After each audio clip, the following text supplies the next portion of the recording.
Malin Ackerman is playing Laurie, and Laurie is the female superhero that we have in our group, in our new Watchmen group, and she is second-generation superhero. Her mother was a superhero.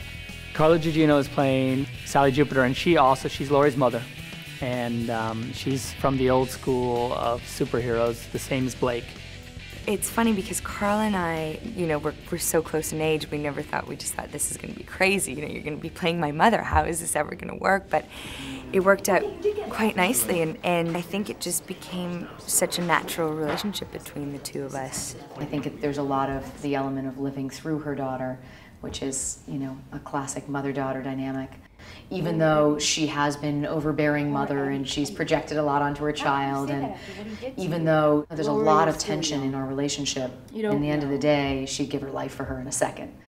The interesting thing about Sally is that she represents to me any sort of the golden age of superheroes, where they were almost like movie stars, right? No matter how fantastic her costume was, or no matter how much she loved to pose for a picture, she still was putting herself in danger. She still was out there actually getting the bad guys, and using her feminine wiles to do that. She wasn't going to be a housewife, which at that time was what people expected you to be. And that was not in her DNA at all. By the 1980s, she's in her mid-60s, and there's a lot of sort of drama that's self-induced, and she's also been through a lot. There's a lot of pain there. You see her mother, who's a broken down woman, who's been through a lot, and Laurie comes out sort of and breaks that cycle and comes out on top.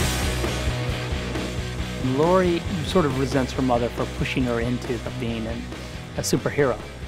But it's only through the course of the film that she realized that, it wasn't her mother, it was her.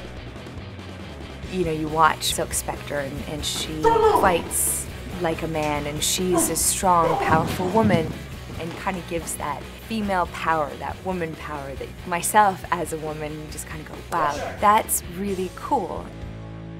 We've got the best people training us. The choreography is incredible. The stunt coordinator and all his team, they started training me, and I wanted to do the stunts. I didn't want to have my stunt double do it. I wanted to do it. I wanted to feel it. Once she gets her costume on, like the old days, and she's standing there in the burning building, you realize that this is her gift, that this is what she does, she's pretty off the kiss. It's awesome.